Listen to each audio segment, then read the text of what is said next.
ओम शांति। आज प्यारे मीठे बाबा के मुरली मंथन की डेट है 20 मार्च 2024। तो आज मीठे बाबा अपने बच्चे से कह रहे तुम्हें एक गुप्त खुशी होनी चाहिए कि हम परमात्मा पिता की यूनिवर्सिटी के स्टूडेंट हैं। भविष्य नई दुनिया का वर्षा पाने के लिए पढ़ रहे हैं। क्या बोले बाबा? हमें एक गुप्त खुशी होनी चाहिए कि हम परमात्मा पिता की यूनिवर्सिटी के स्टूडेंट हैं। भगवान हमारी डीन है, हमारे बॉस, हमारे प्राचार्य इस कॉलेज के, और हम उस यूनिवर्सिटी, गॉडली यूनिवर्सिटी के स्टूडेंट हैं। भविष्य नई दुनिया का वर्षा पाने का पढ़ाई पढ़ रहे हैं। कितनी बड़ी बात है, जिससे हम स्वर्ग चले जाते हैं जीते जी। देखो, जीते जी स्वर्ग तो कोई नहीं पहुंच सकता, लेकिन यदि हम इस ज्ञान में चलेंगे ना, तो जीते जी मन से हम स्वर्गिक सुखों में आ जाएंगे, क्योंकि मन में सुख है तो सब कुछ है। कहते हैं ना कि मूर्ख को जवाब मत दो, ज्ञानी को ठुकराओ मत, अच्छे को जाने मत दो और बुरे को अपनाओ मत। तो इस ज्ञान को ठुकराओ मत, इसे अपना लो। प्रश्न: किस स्मृति में सदा रहो तो दैवी गुण धारण होते रहेंगे? उत्तर: हम आत्मा शिव बाबा की संतान हैं। बाबा हमें कांटों से फूल बनाने आए हैं। यही स्मृति सदा रहे तो दैवी गुण धारण होते रहेंगे। पढ़ाई और योग पर पूरा ध्यान रहे। विकारों से नफरत हो तो दैवी गुण आते जाएंगे। जिस समय कोई विकार वार करे तो समझना चाहिए मैं कांटा हूं, मुझे तो फूल बनना है। सबसे पहले क्या स्मृति रहे? मैं शिव बाबा की संतान हूँ।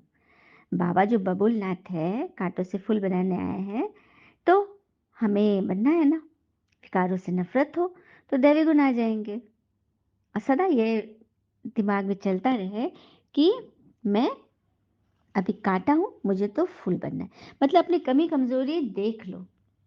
हम्म देख करके यह समझो कि सब बराबर है भगवान की नज़र में, प्रकृति की नज़र में, कुदरत की नज़र में सब बराबर है।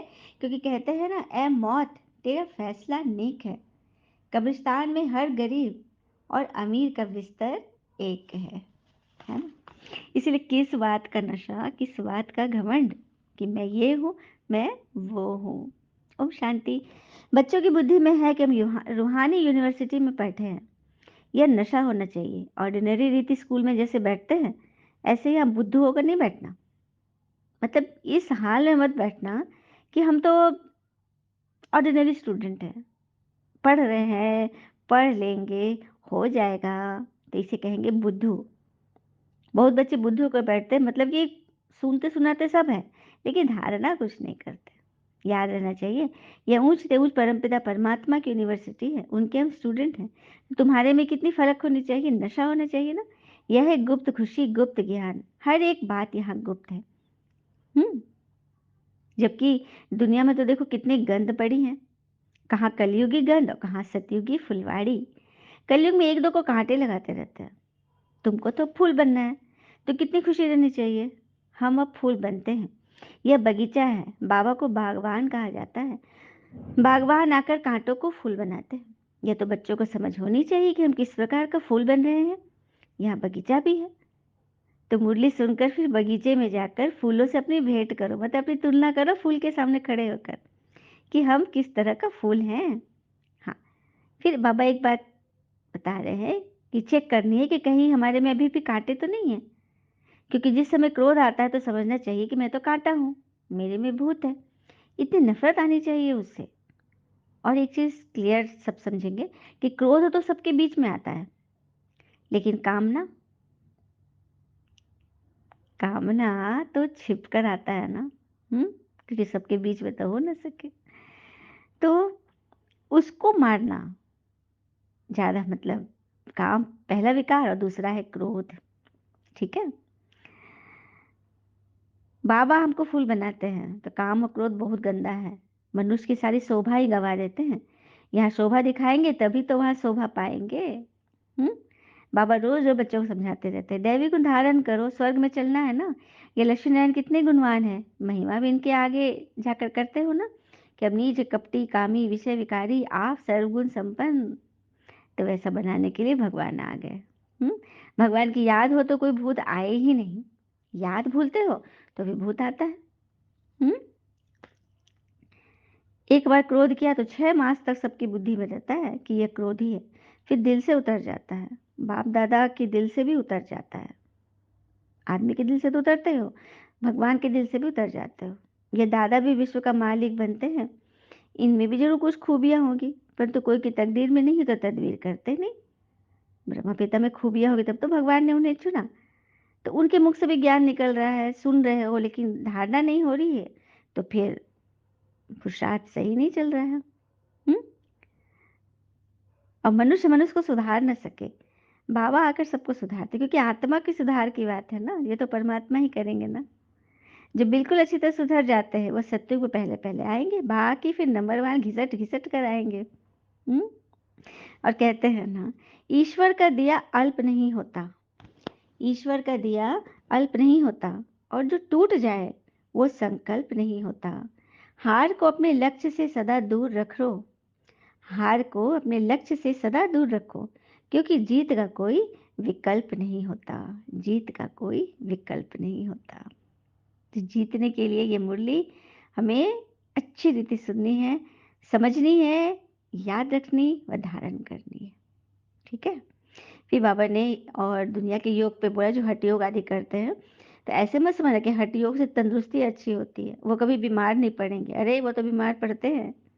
लेकिन भारत में लक्ष्मी नारायण का राज था, जिन्होंने राजयोग से अपनी एवर हेल्दी वेल्दी स्थिति पाई, वो कभी बीमार नहीं होते थे। हुँ? तो यह बात सबको बताना है। हुँ? किस तरह से हम चंगे हो रहे हैं, है ना? फिर बाबा आगे बोल रहे हैं, यहाँ कोई लखपति है क्या? आज का लाख भी बड़ी बात नहीं है, क्योंकि सतयुग के भेंट में तो कुछ भी नहीं है। वहाँ तो पदम माँ पदम पति होते हैं। हुँ? हम किसकी संतान हैं? कितने बच्चे कायदे से पढ़ते नहीं हैं? मतलब एकदम भगवान को एकदम साधारण समझ लिए हैं। अरे स्वयं भगवान आपको पढ़ा रहे हैं। ऐसे बाबा से स्वर्ग का वर्षा पाते हैं, लेकिन बच्चे घड़ी-घड़ी भूल जाते हैं। हुँ? तो ये अच्छी रीति बाबा याद कराते हैं। बाबा हर प्रकार की राय तो देते हैं, ऐसे-ऐसे करो। जैसे क्वीन विक्टोरिया का वज़ीर जो था गरीब था, रोड की लाइट पर बत्ती स्ट्रीट लाइट से पढ़ता था। चलिए क्वीन विक्टोरिया की एक कहानी सुनाती हूँ, बाबा ने आज याद किया उनको। तो ब्रिटेन की महारानी थी क्वीन विक्टोरिया। उस वक़्त की बात है जब अंग्रेज़ों का ज़माना था भारत में, तो भारत से एक अब्दुल कादिर नाम का एक युवक, जो कि इनसे करीब दुगना छोटा था। हुँ? जैसे वो 40 साल की थी तो ये 20 साल का। तो उनकी सेवा में गया था खिदमत के लिए, लेकिन क्वीन विक्टोरिया को इनसे बहुत लगाव हो गया, और ये संबंध पता चला है क्वीन विक्टोरिया के खतों से।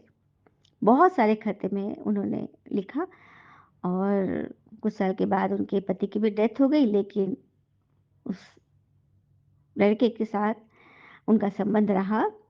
और ये खत के ज़रिए पता चला, जिसमें उस खत में उन्होंने कभी अपने आप को मैं तुम्हारी माँ हूँ, बहन हूँ, मैंने इस तरह से साथी हूँ, बहुत कुछ, मतलब एकदम दिल की बातें लिखी।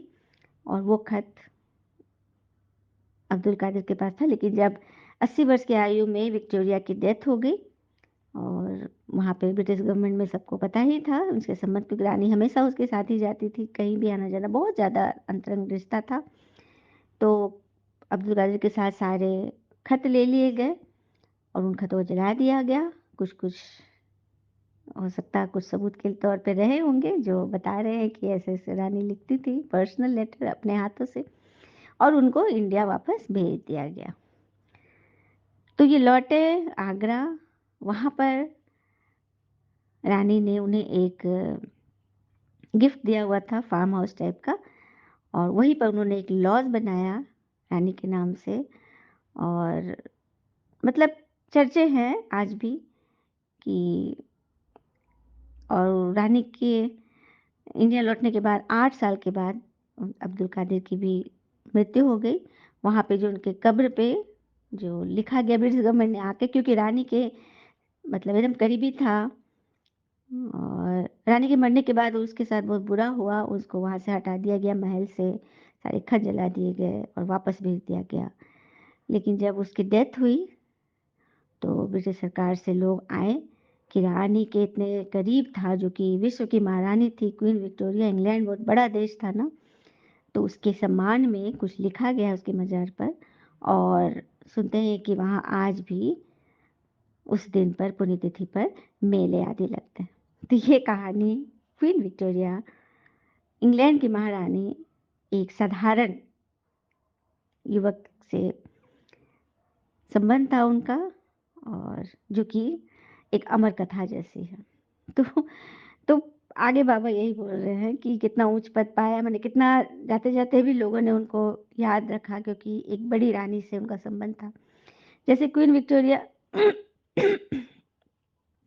गरीब पे मेहरबान थी, है ना? तो हमारे लिए क्वीन विक्टोरिया कौन है? बाबा, शिव बाबा, जो हम गरीब बच्चों पर मेहरबान हैं, हमें अपने साथ रख रहे हैं और एक विधि दे रहे हैं जिससे हम भगवान के दिल तख्त बने, क्योंकि बाबा है गरीब निवाज।